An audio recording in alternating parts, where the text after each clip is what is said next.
Let's end where we began, the Tokyo Olympics. Let's talk about the Olympic Village. It's not just a place to stay.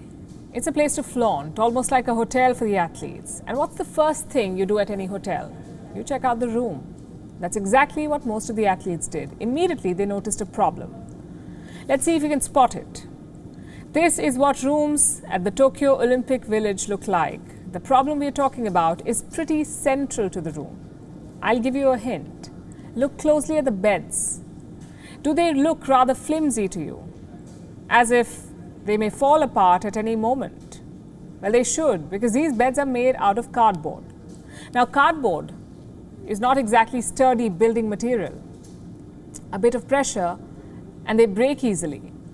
So why did the organizers make beds out of cardboards? The athletes had an interesting theory. This is what American sprinter Paul Kelimo had to say. Beds to be installed in the Tokyo Olympic Village will be made of cardboard. This is aimed at avoiding intimacy among athletes. One tweet, that's all it took. The cardboard bed was renamed the anti-sex bed. Athletes were convinced this was some celibacy scheme.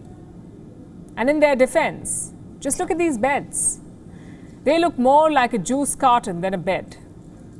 Either way, the theory spread like wildfire, partly because it made sense. Wuhan virus cases are rising in Tokyo. Organizers want athletes to maintain social distancing, so any form of intimacy is a strict no. And in that context, anti-sex beds seemed entirely plausible. So athletes went to town with these pictures.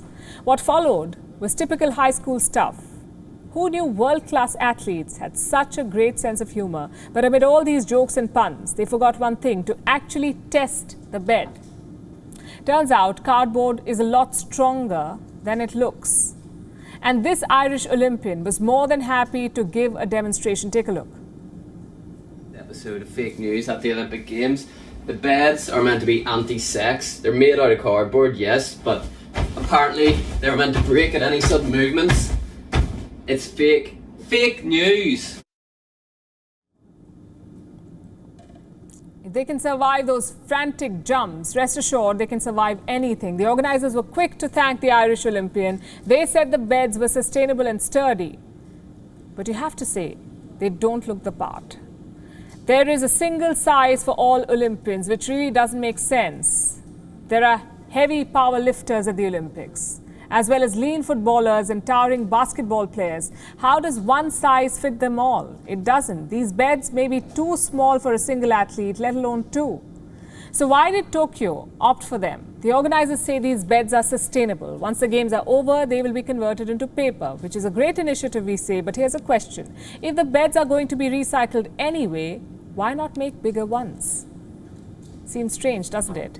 These toy-like beds may be strong, but that doesn't give a clean chit to the organizers. They still want a celibate games village. Let me tell you why.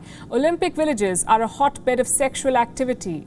At the last Olympics in Rio, 450,000 condoms were supplied. 450,000. That's nearly 42 per athlete. How many will be supplied this year? Organizers have struck a deal for 160,000. But listen to this. The condoms are not for use. Defeats the whole point of contraception, doesn't it? But that's what the organizers are saying. They want athletes to take these condoms back home with them. What for? To raise awareness on safe sex and HIV. Again, great intention, but bizarre implementation. Every Olympics has some controversy or the other. And for the first time, the bedding has got athletes riled up. They look like a teenager's DIY vacation project, totally out of place in an Olympic village. Fingers crossed, the pole vault landing beds are better quality, we say. WION is now available in your country. Download the app now and get all the news on the move.